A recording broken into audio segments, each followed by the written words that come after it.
6:28 de la tarde en Uruguay. Continuamos hablando sobre este tema y quiero saludar a Claudio Paolillo.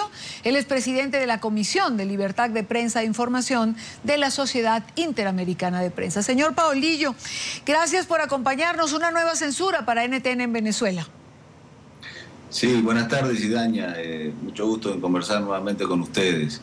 Sí, digamos, ya estamos un poco aburridos de repetir las condenas y nuestras manifestaciones de repudio frente a los actos de censura en los que incurre el gobierno venezolano desde hace ya demasiados años, ¿no? Ya NTN 24 había sido retirado del aire en las grillas de los canales que funcionan en Venezuela, y ahora quedaba sacarlo también de la web. O sea, digamos, es un paso más en esta lamentable pendiente totalitaria en la que el gobierno de Chávez primero y de Maduro ahora han colocado a Venezuela digamos, como uno de los países más represores de la libertad de expresión y de la libertad de prensa en el mundo. Y bueno, simplemente constatamos esto con mucho dolor. Venezuela ha sido durante toda su historia una dictadura o una semidictadura como lo que es ahora, y al contrario, ha tenido muchísimos años de periodos democráticos, ha sido ejemplo de democracia para América Latina durante buena parte del siglo XX. Esto es una situación desgraciada, pero, como siempre digo, las dictaduras o los gobiernos totalitarios o autoritarios como el venezolano no duran para siempre. Un día se terminan y ese día vuelve la libertad, y ese día los déspotas son enjuiciados. Tardará mucho, tardará poco, pero esto va a pasar. Decía Carlos Correa, de la ONG Espacio Público, con quien conversábamos anteriormente, que había que construir mecanismos que le permitieran a la gente accesar a la información en situaciones como la que vive Venezuela. Sin embargo, no es fácil, es decir, es complicado, porque hemos hablado en otras oportunidades de que nadie, o mejor dicho, no es tan sencillo llenar el espacio de los medios tradicionales. La mayoría de la gente está aprendiendo a manejar todo lo que trae la tecnología. ¿Cómo combatir, cómo lidiar con esto? Bueno, mira, Idaña, yo soy francamente pesimista en este momento sobre la posibilidad de lo que dice el señor Correa, de construir elementos alternativos para contrarrestar las tendencias censuradoras que notoriamente tiene el gobierno venezolano en marcha, ¿no? Es así porque si uno mira cualquier noticia que exista, que ocurra en el mundo, y busca en Google, por ejemplo, las primeras noticias que aparecen son las que producen los periodistas que trabajan en los medios de comunicación.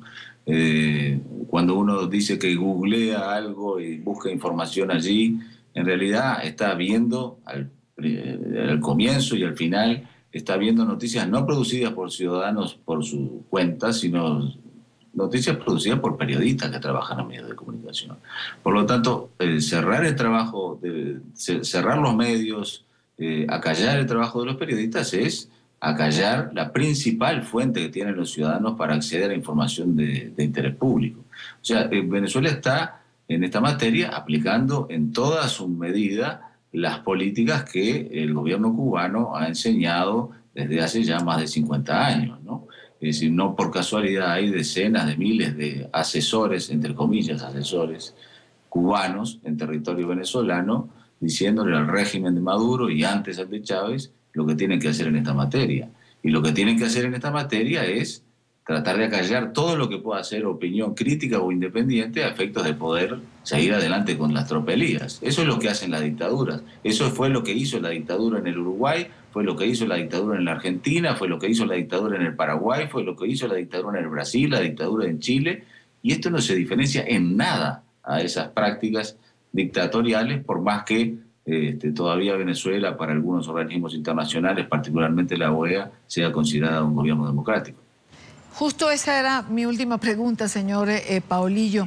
Ante actitudes como estas, ante la censura, ante el bloqueo a la libertad de expresión, a ese derecho que tienen los ciudadanos de estar informados, ¿cómo es que todavía hay organismos o gobiernos que no reconocen las actitudes autocráticas o para muchos la dictadura que se ha instaurado en Venezuela?